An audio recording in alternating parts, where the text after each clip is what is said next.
This past week, Governor J.B. Pritzker delivered a State of the State speech that was a call to arms about fighting corruption, a confident assessment of things his administration has done over the past year, and a challenge to get more done in the spring legislative session. How's that going to go? Well, we're going to talk about it this weekend with someone who sees things a bit differently than Pritzker does. Hello, I'm political editor Craig Dellimore, and this is At Issue.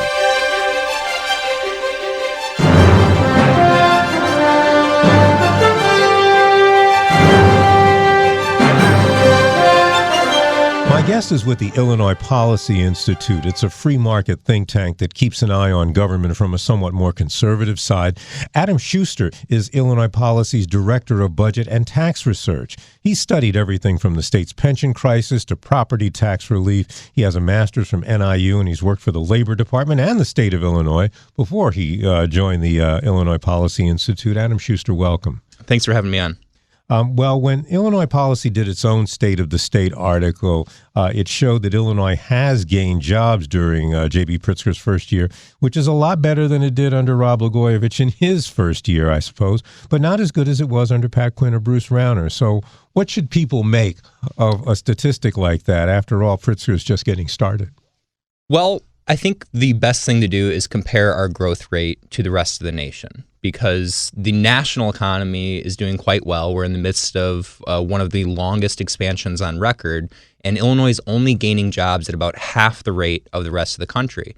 And Governor Pritzker did tout, the unemployment rate falling, as well as some other, I would argue, very carefully picked statistics. But when you look at sort of the benchmark economic growth statistics, things like GDP, jobs growth, growth in personal income, Illinois is lagging the national average. We're lagging other states. We're ranked 32nd in job growth. And if you take out government employment, we're ranked 38th in job growth. So the economy is doing okay in Illinois because the national economy is doing okay. But relative to where we could be and relative to the rest of the nation, we're really not doing well. And we're continuing to lose population, which is probably the biggest economic problem we face in the state. Is it an encouraging sign, though, that the job growth in Illinois did better than its surrounding states, with the exception of Kentucky and Missouri? Well, I think, again, Illinois is one of the largest states. We're a very dynamic state. We have a lot of natural advantages. We could be doing a lot better than we're doing. And when you look at the drop in the unemployment rate in Illinois, we're one of the only places in the nation where it's being caused by a declining labor force. So the majority of the rest of the country, the unemployment rate is dropping as the labor force continues to grow. In Illinois, if we didn't see this drop in the labor force, our unemployment rate would be significantly higher than it is today. So I don't want to say that it's all doom and gloom, but we certainly are lagging where we could be, and I would argue where we should be relative to other states during this period of national growth. And in terms of the overall picture, where do you see the major problems? What is causing the state to not do as well as it should? I would argue the two largest things holding us back are our high total tax burden, in particular property taxes, and our high debt burdens. There's a broad body of economic research that shows people and businesses move from high tax states to low tax states. When it's not the only factor in their decision making, but it is an important factor when it drives up the cost of living, when it drives up the cost of doing business. And on top of that, debt sends a signal that taxes are going to be higher in the future. It creates a reasonable expectation in businesses and individuals that taxes are going to go up to pay down that debt. And so that deters consumer spending, it deters investment, as well as, leading to the out-migration problem. We've lost, over the last 5 years, the equivalent of the entire city of Aurora in population. We have among the worst population loss in the nation, and people tell us why they're moving. When you look at public opinion polling, the number one reason they give is the high tax burden. And again, there are other reasons, but high taxes are certainly a contributing factor, and it's one of the things that you can see that is actually different between Illinois and the states people are moving to. So, people like to try to blame the weather. Well, when Illinois was growing, the weather between Illinois and Florida was exactly the same as it is today. That hasn't changed really.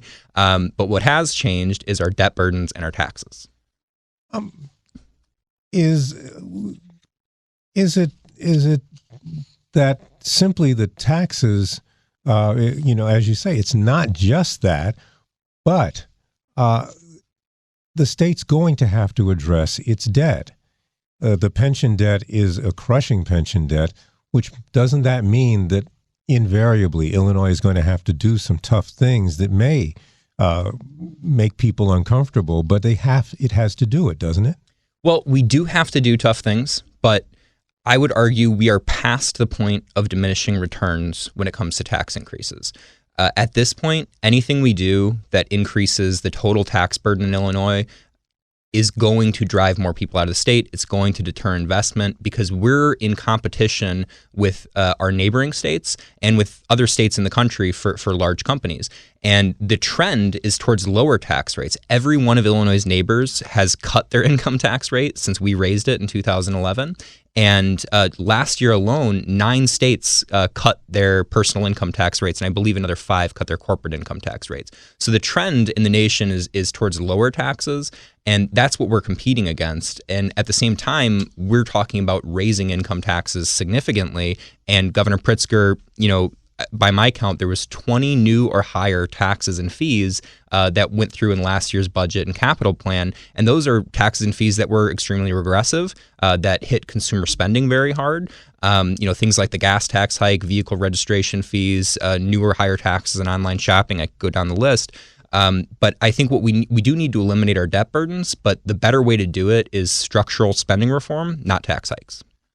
Well, one of the tax hikes that the governor is talking about now is the graduated income tax, although he would argue that, yes, it's an increase for some people, the highest earners, but that it would be either a hold harmless or a decrease for lower wage people, and that is its selling point. What do you see as it moves forward? Well, the first thing I would say is any potential tax relief for anybody has been more than wiped out by the taxes that were raised last year.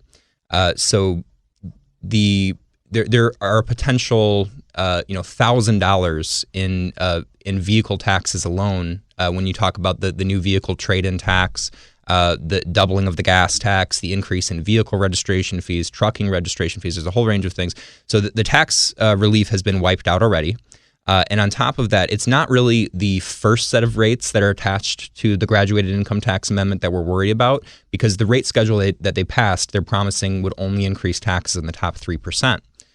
Our concern is what happens when that's not enough money, because it won't be.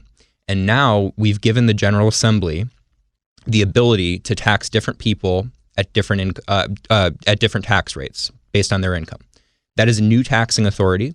And it makes it easier for them to raise taxes incrementally, because under a flat tax system, if you want to increase the tax, you have to make everybody mad at you at the same time. So it's more politically difficult. We saw in 2017, after they raised the income tax, record turnover in the General Assembly. So when that isn't enough money, we're worried they're coming after the middle class. And in fact, that's what we've seen in other states that have made this switch. The last state to do this, to try to lower their debt burdens, was Connecticut back in 1996. And they made all the same promises. This was going to lead to property tax relief, middle income tax relief. It was going to balance the budget. And none of these promises came through. They've continued to have unbalanced budgets. Middle income taxes actually have gone up by 13%, and property taxes have continued to rise at their historic rate. But of all of the states that do tax income, and there are some that don't, it seems that most of them, almost all of them, have graduated rates. They have not seemed to want to move away from them. Are there all, in your view, horror stories, or is it successful in some places? So I would say first, is there a right way to do it? Is that really what I'm asking? There's a right way to do tax policy. I would argue that we should be looking at the 9 states with no income tax. They're the fastest growing in terms of population. They all have balanced budgets, and by the way, they all have lower property taxes. So when people blame our high property taxes on the fact that our income taxes aren't high enough, it just doesn't hold any water with me, because every state that has no income tax at all also has lower property taxes than Illinois. So I don't really think that argument has a lot of value. And I would also say that, a lot of those states that the governor likes to say are progressive income tax states, he'll say 32 states have a progressive income tax. 18 of them, the top marginal rate kicks in below Illinois' median family income, which is about $79,000. That's not a tax on the rich. That's a tax on the middle class. So that's, what I would argue progressive in name only. They are technically allowed to charge more than one rate, but it's not the same kind of soak the rich tax plan that Governor Pritzker is talking about. And, they're including on that list places like Alabama, where the top marginal rate kicks in around $2,000, $3,000. That's their top rate. If you have $2,000 or $3,000 in income, that's not really a progressive income tax state. So I would say that while more states allow that, the trend again is towards lower income taxes. And on top of that, given the financial trouble we have, it's not to say that this tax plan would be equally bad in every single state were it to be adopted. But in a state with these large debt burdens, where our General Assembly has not shown the will to get their spending under control, we're worried this is essentially a blank check or a Trojan horse for middle class tax increases. So what does a state with this kind of tax burden do if it does need revenue to bring down the pension debt for education, for childcare, for infrastructure? When one says get spending under control, that's something that's kind of amorphous, and people and politicians don't always want to talk specifics because it means somebody's going to get hurt. What do they do? Well, we talk specifics. Every single year on our website, illinoispolicy.org, we put out a fiscal plan that shows how the state could balance its budget, pay off debt, and get us to the point where we could start lowering taxes. The number one thing we need to do is pension reform. Most other states have done this. The federal government has done this. Private companies have done this.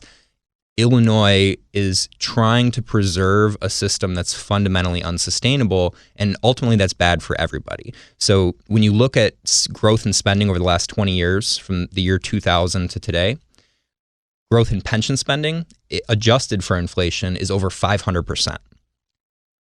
Growth in education spending is about 21%. All other spending, which is a category that includes child services, health and human services, MAP grants, so poor kids can go to college, the state police, it's actually down in real terms by 32%. So when I say we're overspending, I want to be specific. It's really not that we're overspending on things people value. It's not programmatic overspending. It's overspending on fixed costs, on sort of structural issues like pensions and healthcare. And so we've come up with ideas for each of these. For pensions, for example, we would amend our Constitution, but we would do it in a way that doesn't take away anything anybody's already earned. In fact, the Constitution would still guarantee what are called accrued benefits, or benefits for work already performed would be protected. And we would only allow the General Assembly to adjust the future growth rate. So things like the cost of living adjustment, or if you're a younger worker who's still working your retirement age, those kinds of things would be on the table. And we've come up with a plan that, without taking away a penny already earned, would save $2 billion in the state budget, $50 billion from now to 2045, and fully eliminate our pension debt over that time period. One other idea I want to ask you quickly. What about the concept of broadening the sales tax to encompass high-end services? I think that's a good idea. I think that broad-based sales taxes in general are more efficient. They're less volatile. And because we're becoming more and more a service economy, I think it makes sense. But I would caution anything you do that raises the total tax burden, so all taxes together, is going to be bad for the economy at this point. So what we really need to do is do that in a revenue-neutral way if it's an idea we want to entertain. You're listening to WBBM News Radio's At Issue. I'm political editor Craig Dellimore. We're talking about the state budget and more with Adam Schuster. He's the director of budget and tax research with the Illinois Policy Institute. I want to switch gears a little bit here because we have a lot of things to talk about. And one of them you were, in fact, in Springfield just talking about, and that's ethics. Probably the headline issue out of Governor Pritzker's State of the State was his statement that lawmakers should not become lobbyists or be lobbyists. And in fact, he even says maybe other officials shouldn't be doing that either. Where do you stand on that, and where does the Illinois policy stand? Happy to report we are fully in support of those ideas. There were a few things in the governor's speech that I very much liked. Certainly, ethics and corruption was a high point. In fact, we have proposed 4 bills, 4 specific legislative proposals, and the governor mentioned 3 of those concepts in his speech. That's banning lawmakers from lobbying the executive branch or units of local government. It's ending the revolving door so that there's a cooling off period when lawmakers retire and they can't immediately become lobbyists and sort of cash in on their influence and sell our democracy. And then the third would be mandatory voting recusal, so that if you have a conflict of interest as a lawmaker, a bill would give you a special benefit above and beyond what the general public would get from it. You can't vote on that bill, and that would actually be punishable. And this is something that the vast majority of states have, so we'd sort of be catching up on ethics rules. And then the last one is actually a place where we could be a leader on ethics rules, which would be the lawmaker ban would be a great place to be a leader, but also strengthening our legislative inspector general to make it a more independent office that's empowered to investigate corruption within the legislature. And that's something that's been talked about a lot, but it's gone nowhere. What do you see as the problem down there? I think so I want to be careful because there's a lot of good public servants, and it's not true that every single person in the legislature is corrupt. But if we're being honest, we have more bad apples in the bushel than most other states. That's historically been true. And I think there is a culture down there that's the opposite of see something, say something. It's keep your mouth shut. And it's been, I think a lot of people have been scared of retribution. They've been scared to take these votes and speak out about it. But with these FBI investigations, with 2 senators, being convicted, with multiple local government officials, and all these corruption scandals happening at the same time, I think the political will down there is finally building.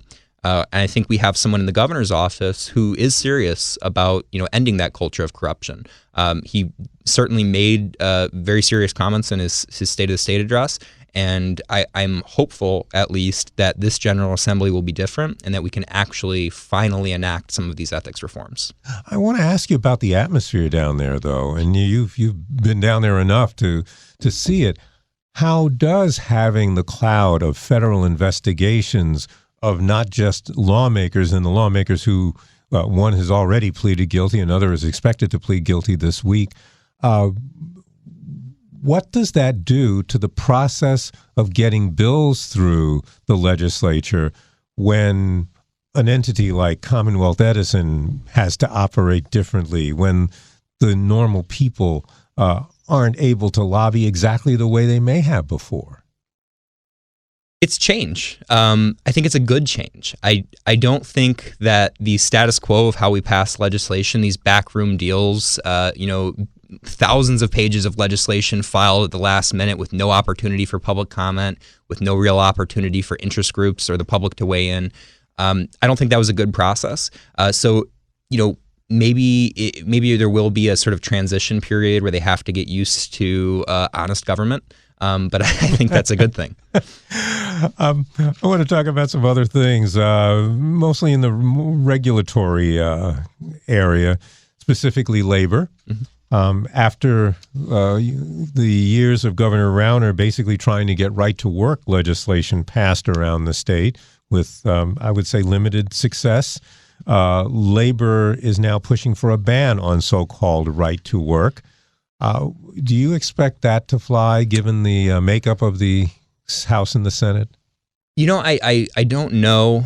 I have seen that they are pushing for that. I personally have not been involved in a lot of conversations with lawmakers about that bill. I would just say, if we're going to be talking about putting additional constitutional amendments on the ballot, there's already a progressive income tax amendment that's going to be on the ballot in 2020. I don't think banning right to work is really what the people are clamoring for. People want fair maps. They want an end to gerrymandering. People want term limits. They want truly balanced budgets because our current balanced budget requirement is toothless, and they want pension reform. And so I think, and there's a limit on how many amendments you can have on the ballot at one time. It's 3. And so rather than talking about something that would restrict worker freedom, we should be talking about changes to our political process, like redistricting term limits that would help us fight corruption, or things like true balanced budgets and pension reform that would help us fix our financial situation. How far do you think fair maps is going to get? Again, like you said, people are talking about it, lawmakers talk about it, but it never gets out of committee, if it even gets to committee. Yeah, so my understanding is that there are a lot of people, a lot of reformers in Springfield, Republicans and Democrats, interest groups who sort of straddle both sides of the aisle, who are pushing for this. It was a notable admission from the governor's speech. He did not talk about redistricting reform in his speech. On the campaign trail, when he was running for office, he was strong on this issue, and he had promised to veto any gerrymandered map, and he had promised to push for an independent commission to draw our legislative maps, with the simple idea that politicians shouldn't pick their voters, voters should pick their politicians. Since taking office, he hasn't done much on the issue. And, I was in a committee yesterday testifying on ethics and corruption, and someone put it beautifully that corruption really starts with the map drawing process. Because if you have incumbents who are picking their voters and preventing themselves from ever having to face competition in their elections, that invites special interest money, it invites conflicts of interest, and it's really a breakdown of democracy. So I don't know exactly what the prospects are. I hope the governor will live up to his promise to veto any unfairly drawn map, but I also hope he will take action to put a new process in place. And I should point out that the governor this week in a question and answer session with reporters reiterated his vow not to sign any unfair map, as he put it. One other thing, Cook County Assessor Fritz Kagi has been calling for commercial property owners to disclose more information about their buildings' incomes. He says to better judge what they're worth in the assessment process, which has been out of whack in Chicago and in Illinois, for that matter, for some time. What's your feeling about that legislation? I mean, the devil's in the details on that one. So I think that the general concept isn't a bad one, but I think forcing businesses to disclose the type of information that they're asking for in its current form could be unduly burdensome and potentially not get us the results we want. So I think there are ways that we could fix our property tax system without going in that direction. And in particular, the assessment system and trying to make it more fair.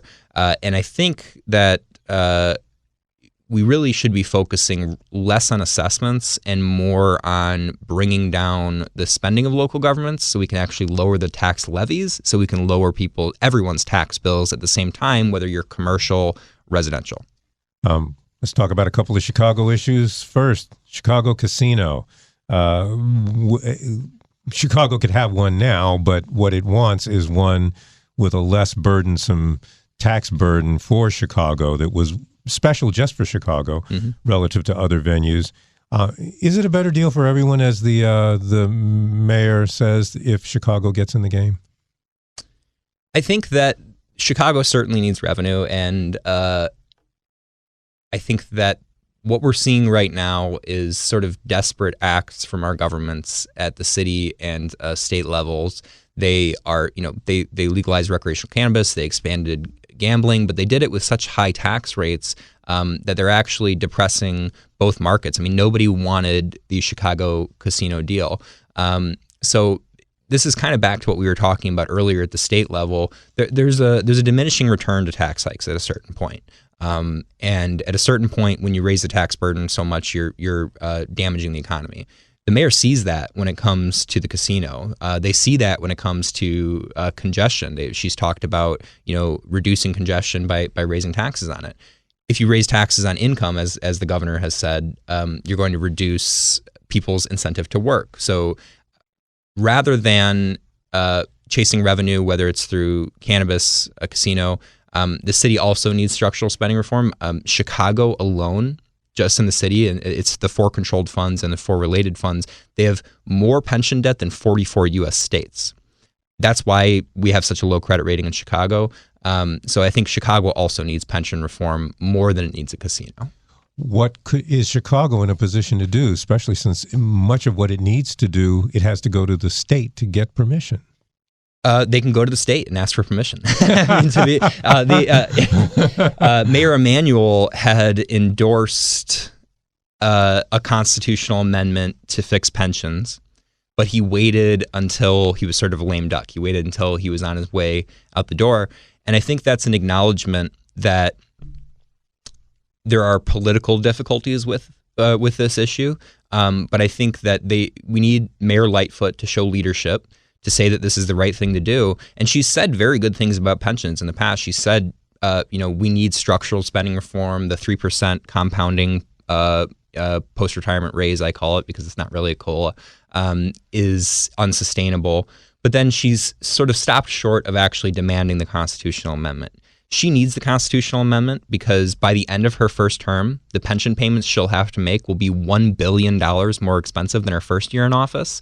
So she needs to become the biggest advocate in the state for that constitutional amendment if she wants to have a successful term and if she wants to turn city finances around.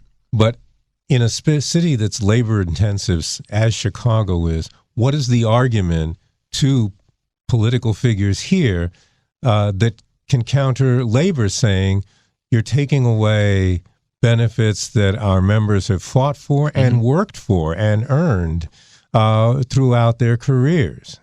Well, if I could just first briefly give you a couple anecdotes. So in Arizona, they were facing almost the exact same situation we're facing here. After the Great Recession, it became clear that their pension funds were unsustainable, and they tried to amend it by statute. Their Supreme Court said no. The firefighters union in that state actually led the effort to get a constitutional amendment on the ballot to allow them to enact pension reform. In Michigan, AFSCME, which is also the largest state union here, supported pension reform because they knew the pension funds would go insolvent without it. The only promise that really matters is a fully funded, sustainable pension system. And as long as we have, huge pension debt and declining funding ratios, their benefits aren't secure. So I would say pension reform is not breaking our promise. It's the only way we can keep our promise to provide secure retirement benefits to our public servants. Do you think that, and we only have a few seconds, do you think that argument is going to be a winning one in Chicago? I think if the right people make it and if they make it loudly enough and honestly enough. That is Adam Schuster. He is with the Illinois Policy Institute. Thank you very much for being here. Thank you.